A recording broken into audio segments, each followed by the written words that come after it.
जय हिंद दोस्तों, नमस्कार। आदिवासी मंच न्यूज़ पर आपका स्वागत है दोस्तों। उदयपुर लोकसभा सीट से मन्नालाल रावत पर किस तरह से उमेश जी डामोर ने निशाना साधा, आप सुनकर हैरान रहने वाले दोस्तों।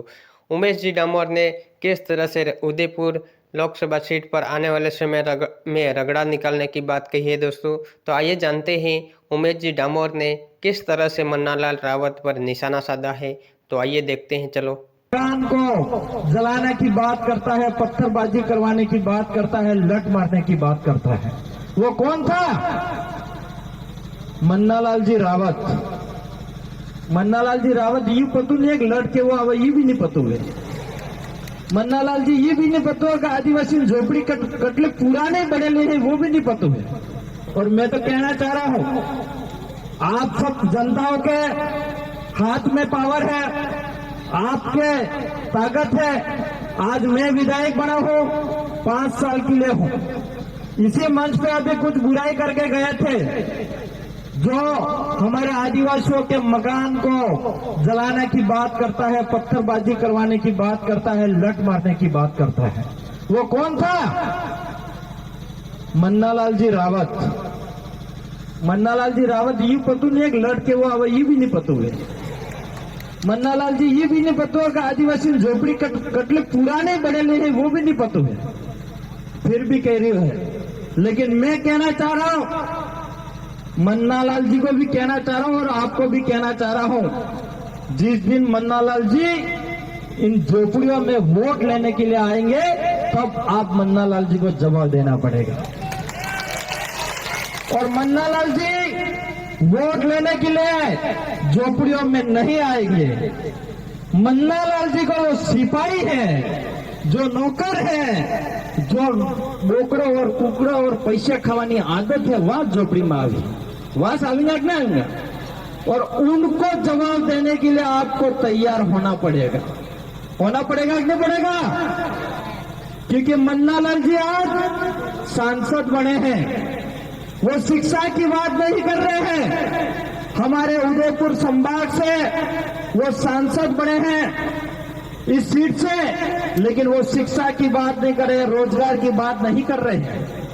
वो धर्मों की राजनीति करने में लगे हुए हैं। हमारे आदिवासियों के वोट का जीत के वहां पे जा रहा है सांसद बन के दिल्ली में, और हमारी झोपड़ियां जलाने की बात करता है, लग मारने का काम करता है। ऐसे नेताओं को सबक सिखाना पड़ेगा कि नहीं पड़ेगा? वो कौन सिखाएगा?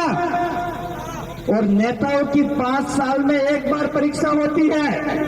कितने? नेताओं की 5 साल में एक बार परीक्षा होती है, और वो परीक्षा दिलाता कौन है और जांच कॉपी कौन करता है? जनता के हाथ में है। तो आपको तय करना है, नेताओं की जब परीक्षा होगी तब भी जवाब देना है। लेकिन इससे पहले ही जो डबल इंजन की सरकार को, मैं नहीं कह रहा ये डबल इंजन की सरकार है, इंजन तो फेल है ये, लेकिन फिर भी कह रहा हूं, ये अभी उपचुनाव हो रहे हैं, उसमें सबक सिखाना पड़ेगा कि नहीं पड़ेगा? ये उपचुनाव हो रहा है 84 और सोलंबर विधानसभा के अंदर, उसमें उनको सबक भाजपा वालों को सिखाना पड़ेगा कि नहीं पड़ेगा? ये बताओ मेरे को। सिखाना पड़ेगा? देखा, हाथ ऊंचा करके बताओ मुझे। जरूर मुझे विश्वास और भरोसा और उम्मीद है कि जिस तरह से आपने हाथ खड़े करे हैं, पूरी ताकत से मेहनत करना और इतना रगड़ा साफ करना कि दरिया इस यहाँ पे सोलंबर विधानसभा 84 के अंदर तो जमानत जब्त होने वाली ही है, लेकिन सोलंबर विधानसभा के अंदर भी कांग्रेस बीजेपी की जमानत जब्त हो जानी चाहिए। ऐसी तैयारी आपको करनी है। आज हमारे यहाँ पे जितनी तस्वीर लगी हुई है, जो कालीबाई कलाश्वर टाटे मामा बिल की, बिरसा मुंडा की और राणा पुंजा बिल की, उन्होंने इतिहास उनका उठा के देखे हम, तो उन्होंने बहुत लड़ाई लड़ी है। और उस समय कोई प्रशासन नहीं साथ दे रहा था, उनको भी जंगलों में लेकर लड़ाई लड़ी है। जब खाना और भोजन पीने का पानी नहीं मिलता था, उस समय उन्होंने लड़ाई लड़ी है। और उन्होंने तब हमको हक दिलाया है, तब अधिकार दिलाया है हम लोगों को। और उस इन नेताओं के पास, जो हमारे क्रांतिकारी थे, पुरखे थे, उनके पास शिक्षा भी नहीं थी। पढ़ाई का अधिकार नहीं था, उस समय लड़ाई लड़ी है उन्होंने। और आज जो हमें ये अधिकार दिवस जो मिला है, विश्व आदिवासी अधिकार दिवस मिला है, मैं मानता हूं उनकी पुरखों को इतिहास के हिसाब से हमको मिला है। इसलिए आज मैं कहना चाह रहा हूं, उन्होंने जो संघर्ष करा है वो संघर्ष तो हमको नहीं होगा, लेकिन आज लोकतंत्र के अंदर जो चुनाव हो रहे हैं उस चुनाव के अंदर मेहनत करके हमको जीत हासिल करनी पड़ेगी कि नहीं करनी पड़ेगी। इस चुनाव जो लोकतंत्र है उसमें हमको जीत हासिल करनी पड़ेगी। आज मैंने वीडियो के अंदर देखा था कि कई सारे हमारे मेरे साथी भाई थावरचंद जी और उनके साथी जो हमारे सरपंच थे, और कुछ लोग उनके जो स्थानीय लसाड़िया के थे, वो जबरदस्ती दुपट्टा खींचने का काम करते थे, किसी का रुमाल, किसी को धक्का मुक्की करने का काम कर रहे थे, और वो भी सरपंच ही थे। यहाँ पे जो लसाड़िया के अंदर जो भी साथी आए हैं, जो भी बहुसंख्यक में होंगे, आपको वहां पे भी जाके मेहनत करनी है और उन सरपंचों को भी वापस घर पे बिठाने का काम भी आपको करना पड़ेगा। तब जाके हमारी असली लड़ाई जीती जाएगी।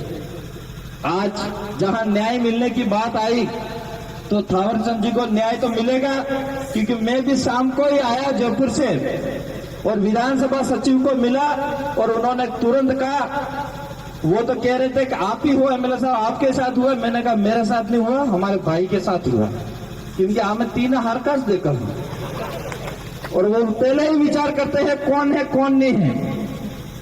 और उन्होंने भी कहा है कि जो भी वो अध्यक्ष के मार्फत से हम कलेक्टर को दे देंगे, और आ भी गया है, लेकिन वो कलेक्टर साहब तो अभी पूरी तरह से डरे हुए हैं।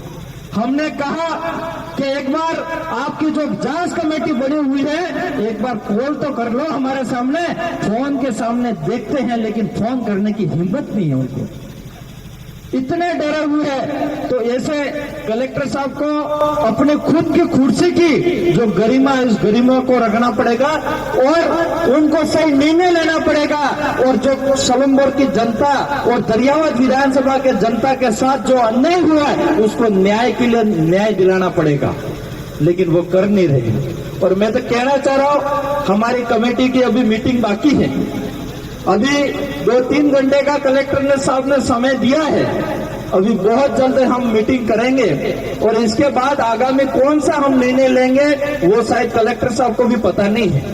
इसलिए बहुत जो भी निर्णय लेंगे वो जल्द लेंगे।